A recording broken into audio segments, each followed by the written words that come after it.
Okay, we're at Jurassic Magic here in Mid-City, LA, and this is Rufus. In this video, we're gonna go over something I like to call click for looks. This is an activity that you can use if your dog is reactive to things.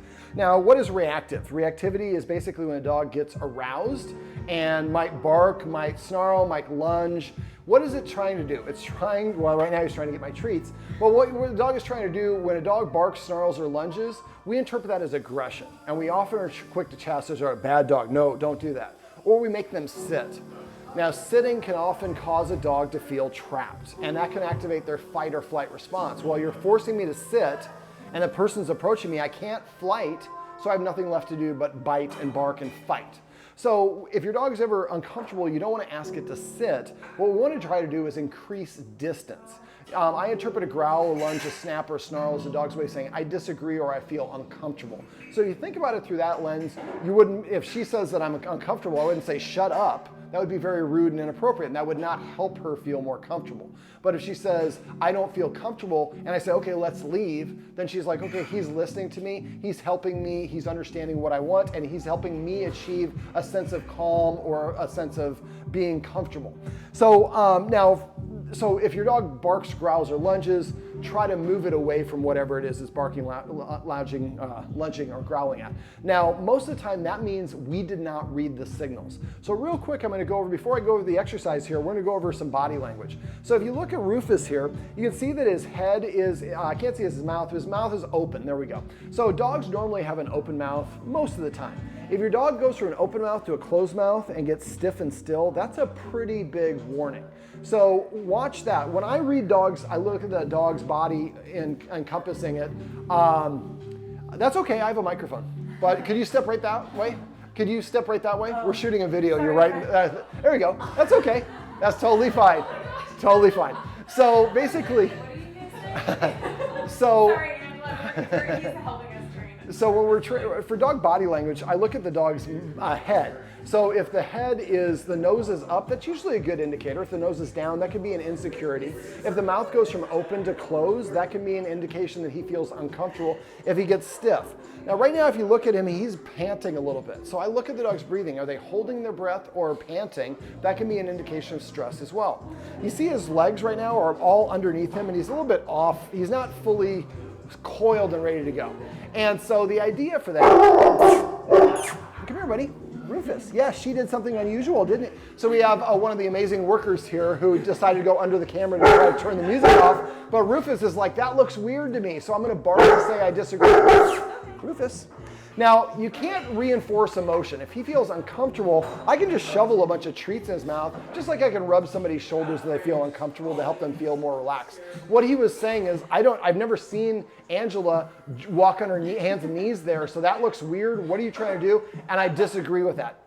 Rufus. But I didn't pull him away. Now, if you're worried your dog's gonna bite someone, then absolutely pull them away. But normally we don't want to add tension to the leash. That's gonna make it worse. Now, we actually like to use Angela for this. Can you see if Angela can play the part of, yeah, there we go. All right. So yes, your mom, we moved.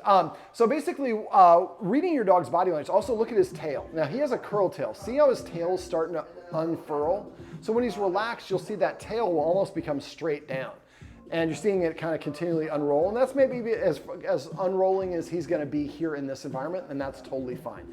But eventually we get to the point where the dog, if you see the tail curl up, and you see the mouth close, and you see the nose go down, and one of his legs is leaning in one direction or another, that can be an indication that he feels uncomfortable. So I call it stealing second if the dog is like leaning towards something or leaning away. So once you learn how to read your dog's body language, then you can actually start getting them out of a situation before they feel the need to bark and lunge like that. What he was saying is, I disagree with that, and I'm trying to make the thing go away. Now, what we're gonna do here is something called click for looks. Now, this is actually a really nice setup because the way that, you can't see it off shot, but basically there's a counter that goes this way from the camera from where you guys are at, and this is a little L-shaped enclave right here. So most people coming through the door over there, they line up, and the counter is where the gentleman was just in the shot. And so basically, this would be a great place to do the click for looks because Rufus can be far enough away. Now, I identify how close a dog can be by asking them if they can sit. I ask it one time and one time only. If the dog does not not sit, then that's the dog's way of saying, I'm uncomfortable of sitting that close. Then I move 5 feet further away and practice again. This may not be enough distance. I believe it would be okay in a lot of situations, but if it's super busy, this could be a problem. Also because there's no exit here. If a kid were to approach us, and kids are something that kind of startle him, he doesn't have anywhere else to go. So you need to be mindful if you're doing this in this sort of environment. I would have a helper, somebody that could be essentially your bouncer over there. So if a kid starts coming this way, your bouncer can stop them so that if we handle the situation, Rufus doesn't have to.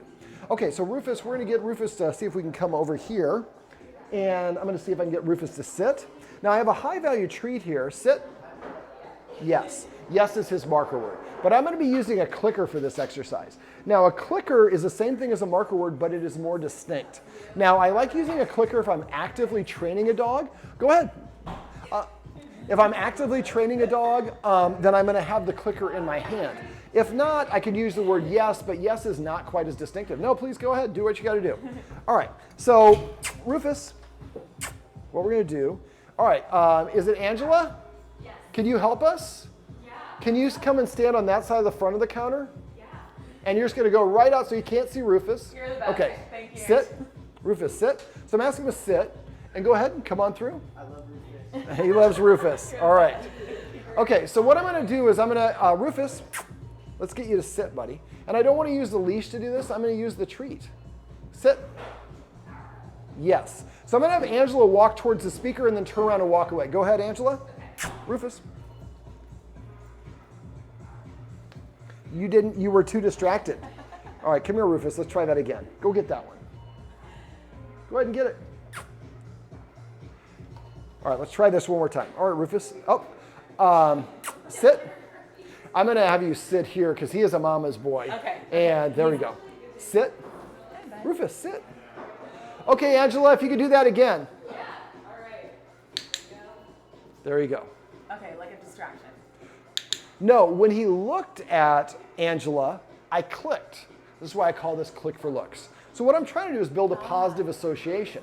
Now, since he sees farting around and wanting to run around here, so what I might do is I might actually have him come and sit here. And actually, I'll just show you how to do it here. Rufus, sit. Come here, buddy. Rufus, sit. Sit, buddy. Yeah, I know you want to go, but I want to just show you how to do this real quick. Can we sit?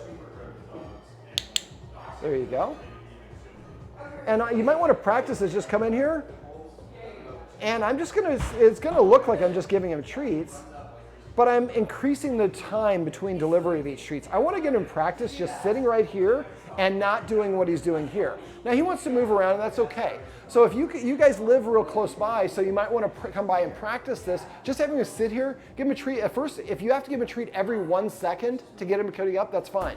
Eventually, it's a treat. Hey, Rufus. That's okay. Then you give him a treat every 2 seconds, every 3 seconds, every 4 seconds. Eventually, go ahead. You're going to walk and get to the point where Rufus can sit here for like 20 seconds between treats. And now he's practiced sitting here. So now he looks, and I click, and give him a treat. Now this is also called the Engage, Disengage game. She might not want to go in there. That guy, whew. All right, so Rufus, let's sit. This is the good stuff, buddy. How about a sit? And this is an example. He is really distracted, and there's almost no one in here. So we do this with a lot of people in there. It's going to be overwhelming for him. So normally I would normally do this outside, but this is the place that's closest to the guardians. So you can do this like if you're at a, for example, he's not a really big fan of kids. We can go to a playground somewhere. We're outside. There's a lot of distractions. And every time he looks at the kids, we click, and then we give him a treat. Now, eventually what will happen, and if he won't take the treat, it's an indication he's uncomfortable. I'm going to have you take the leash. So what eventually happens is I will... Now, I'm kind of formulating it here, but let's say he's looking at our friend, what's her name? Angela. Angela behind the counter. I click. Now, right now, we only just started practicing this. After a while, what will happen, he'll look at the person, he'll hear the click from this direction, he'll turn towards the click, and I'm giving him a treat. So what is he doing? He's disengaging from whatever it is. Now, at this point, all we want him to do is just build a positive association. So I look at Angela, I get a treat. Just looking at her, I don't have to have her touching me. She's not crawling on the floor like she was doing before or doing anything. A lot of times that's overwhelming for the dog. So we want to find a distance that's far enough away where Rufus can sit, preferably outside when you first start doing this. After you get used to this, when he hears a click, he'll start looking right away. I can see right now he's panting a little bit. You see his mouth is open. His head is a little bit, his nose is a little bit lower, that body language I was talking about earlier. He's a little bit stressed. And so if we do this outside at first and get him used to it, and eventually come in here like at a time like this when nobody's here, just have him sit here and give him a click or give him one treat for a sit, then every 1 second, every 2 seconds, 3 seconds, and work your way up to the point where you give him a click maybe every 30, or a treat every 30 seconds, every 45 seconds. And he's comfortable and relaxed in here. He's like, I like coming and sitting right here next to the art because I get a whole lot of treats. And eventually then we can have somebody come by. Now what would be the best scenario would be to have a friend of ours come by. And so a friend of ours plays the part of a customer. And I can direct the friend, I can say, okay, come now. And the person comes and walks that way, turns around and walks away. Most people, when they walk up here, they're gonna walk up and they're gonna stand where the gentleman was earlier because they're paying at the counter, which is just to the right of where the camera is now. So they're gonna be standing there. So if that's too much for Rufus, he might get one treat for looking, then he looks at him and is like, you're still here, I'm gonna bark to make you go away. That's what he's trying to do. And we can't move more distance away. So this would be something that would be a little bit more advanced. I might work up to this. But eventually going to like playgrounds, clicking every time he looks at the kids. Now at first you might be 25 feet away. And after a while, maybe they try 23 feet away, then 20 feet away. But I only go at the dog's pace. So if I get to 20 feet and I go to 17 feet and he won't sit down, I move back to 20 feet and practice there. It's important that we succeed in the exercise, not that we go through the exercise fast. We're in a big rush to cheat, but the end results is what we're looking for, not for just, I got to 0 feet. Because if he's triggered and reactive, then that's not really what we're looking for. Now, you can do this for skateboarders. We can do this for anything that he's reactive to, loud cars, children. But if possible, we want to try to make the stimulus, in this case, the person coming up to the counter or the skateboarder or whatever it is, Rufus, puppy, puppy, puppy. There you go. We want to make the stimulus something that we have control over if possible. So getting a friend of yours, look at this tail, nice and relaxed now. So if we can have a friend of ours bring a kid around. That way, if it gets overwhelming, we can have the kid step off to the side behind something so that Rufus can't see it, and Rufus can refresh himself. Now, don't do this for long periods of time. We look at this, we're like, you're not doing it, I'm just clicking, giving him treats. If a dog's stressed, this burns a tremendous amount of calories.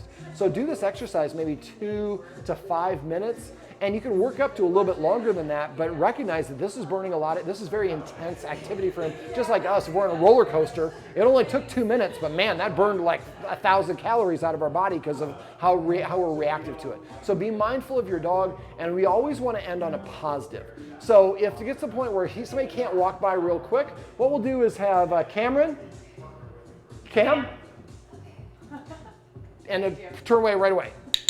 So right there, what we did was I think Cameron was in the shot. So let's say that we're getting to the point where it's the maximum. We have somebody just pop up for 1 second and then turns and walks away. We want to have him end on a success and an easy one. So the last thing that he remembers about this activity was it was a good, pleasant thing. So I want you to make a list of all the things that he is reactive to. Now for here, yes, oh yes, what a good boy. So for here, I think he's saying, I see my guardian Cameron over there. So go ahead and do a hand target for him. But he sees Cameron talking to somebody else. He's like, I'm not getting the camera attention. This is BS, man. I want that attention. That's what he's doing. But again, we're in a public place, so it's very natural to say, be quiet. But really the more appropriate thing, if we weren't shooting a video, would be to take him outside and have him wait outside, which is what his guardians already do. So I'd like you to make a list of all the things that he barks at, situations. Now, sometimes he's fine with people, and then he lunges at the next person. He's fine with one. So take note of what that person looked like. Were they wearing a hat? Okay, well then I'm going to have a friend come wearing a hat. And I'm going to practice with that specific thing where I have more control over the experiment or the interaction so that we can have the person get closer or farther away. And it's not going to happen overnight. You might be from 25 feet. It might take you 15 sessions before you get to 5 feet. That's, again, not important that we get through faster. In some situations, 5 feet might be as close as Rufus gets. I don't like people wearing Cubbies hats because I don't like the Cubbies or whatever it is, and that's totally fine. He does not have to like everything.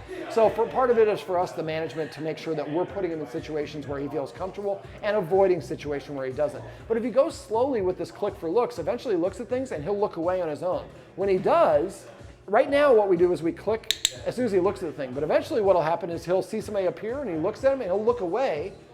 We would click then for looking away from the thing. So now I look at it and something good happens. Now I look at it and look away from it and something else good happens. So instead of staring at my boogeyman, I look at the presence of somebody arriving or a child with a skateboarder as an indicator that I'm about to get a treat. That's something I like. Rufus. Rufus. Puppy, puppy, puppy. He hears Cam's voice. Yes, he's distracted because he hears his guardian's voice. Well, this handsome boy is Rufus, and this is a video on what I like to call click for looks.